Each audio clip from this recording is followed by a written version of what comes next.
அனைவருக்கும் மதிய வணக்கம். இந்த அவார்ட்ல வந்து பாத்தீங்கன்னா அனிதா ராமலட்சுமி எழுதிருக்கு. எனக்கு ரொம்பவே ஹாப்பியா இருந்துச்சு. ஸ்கூல் சர்டிபிகேட்ல இருந்து எல்லாமே காலேஜ் வரைக்கும் முடிச்சிருக்கேன், எல்லாமே ராமலட்சுமி தான். ஆனா வீட்டுல அனிதான்னு தான் கூப்பிடுவாங்க. இதை பார்த்தோன்னே ரொம்ப சந்தோஷம் எனக்கு. ஐயோ அனிதா ராமலட்சுமி போட்டாங்களே அப்படின்ட்டு. அப்புறம் எங்களோட ஈடி பேரும் ராமலட்சுமி, என்னோட பேர் ராமலட்சுமினால சரி நம்ம அனிதா ராமலட்சுமிலே உள்ள போட்டு போவோம் அப்படின்னு சொல்லிட்டு நான் பண்ண விஷயம் இது. அப்புறம் ரிட்டர்ன் நோட்ஸ் எழுத காரணம் வந்து என்னன்னா, ஜூன் 17 அன்னைக்கு போஸ்ட் எனக்கு கொடுத்துருந்தாங்க மகராஜன் சார். அவங்களுக்கு ரொம்பவே நான் நன்றி சொல்லிக்கிறேன். ஏன்னா அன்னைக்கு நான் போஸ்ட் கொடுத்தாங்க, எனக்கு வாய்ப்பு கொடுத்தாங்க. நான் பெஸ்ட்டாக பண்ணேன்னு தெரியல, ஆனால் பண்ணினேன். அன்னைக்கு தான் இந்த ஸ்பெஷல் அவார்ட்ஸ் எல்லாம் அனௌன்ஸ் பண்ணுறாங்க.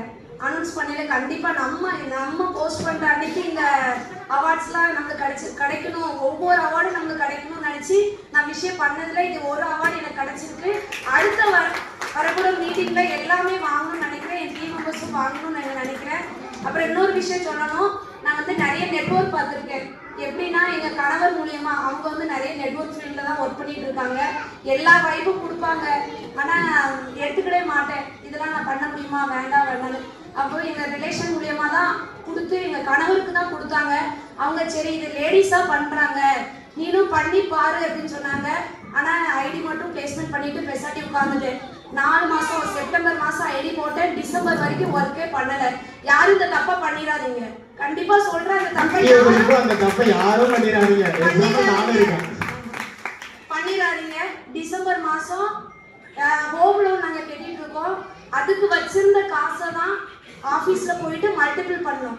என் கணவரோட சப்போர்ட்டோட தான். நான் வேண்டான்னு சொல்கிறேன், அவங்க நீ வா அப்படின்னு முடிச்சுட்டு போய் ஒரு 20 பேர் ஆஃபீஸில் இருக்காங்க. அவங்க முன்னாடி என்னை எழுப்பி விட்டாங்க. சார் இவ தான் பண்ண மாட்டேக்கா, நான் அமௌண்ட் ரெடியாக வச்சுருக்கேன் அப்படின்னு சொல்லிட்டு எல்லாரும் முன்னாடி கார்த்திகேயன் சார் சொல்கிறாங்க. சப்போர்ட் இவ்வளோ பண்ணுறாங்க, நீங்கள் ஏமா இப்படி பண்ணுதீங்க அப்படின்னு சொல்லிட்டு உடனே அன்னைக்கு ஐடி பிளேஸ்மெண்ட் பண்ணதான். அன்னையிலேருந்து ஒர்க் ஸ்டார்ட் பண்ணிட்டேன். இப்போ சிஎல்னு ஒன்று போஸ்டிங்கில் இருக்கேன். எனக்கு ரொம்ப ஹாப்பியாக இருக்குது. அதுவும் இல்லாமல் 3 குழந்தைங்க எனக்கு. 3 குழந்தைங்களை வச்சுட்டு தான் காலையில் ஸ்கூல் கிளம்புறது. 2 பொண்ணு பெரிய பொண்ணு, ஒரு பொண்ணு 1.5 வயசு தான் ஆகுது. 4th ஸ்டாண்டர்ட் படிக்கிறா ஒரு பொண்ணு, இன்னொரு பொண்ணு 2nd படிக்கிறா. சமையல் பண்ணிட்டே தான் எங்கள் அக்கா கூட கேட்பா எப்படி ரிட்டர்ன்னு சொல்லிட்டேன். அக்கா சாப்பாடு அடுப்பில் வச்சுருக்கேன், நோட்டில் பேனா வச்சு எழுதிட்டு இருக்கேன் அப்படின்னு சொல்லி 2 பேரும் கூட டீம்லேருந்து கால் பண்ணி கேட்டிருக்காங்க. 3 பிள்ளைங்களை வச்சுட்டு எப்படிமா எழுதி போடுறேன்னு. எல்லாரையும் முடியும். அதுக்கப்புறம் வீட்லேயும் நல்ல சப்போர்ட்டு. ஏன்னா எங்கள் அத்தை சப்போர்ட் பண்ணுவாங்க, என் கணவர் சப்போர்ட்டு, பிள்ளைங்க ரொம்ப சப்போர்ட்டு. ஃபோனே கேட்க மாட்டாங்க. அம்மா நீ ஃபர்ஸ்ட் பிஸ்னஸ் பாரு, மீட்டிங் அட்டெண்ட் பண்ணு அப்படின்னு சொல்லிட்டு ஃபோனே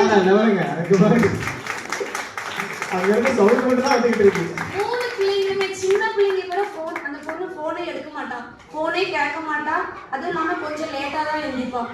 2 பொண்ணு அவங்களே சரி அம்மா மீட்டிங் அட்டெண்ட் பண்ணுறாங்க, எழுதிட்டு இருக்காங்க நோட்ஸ் அப்படின்னு சொல்லிட்டு அவங்களே கிளம்பிடுவாங்க.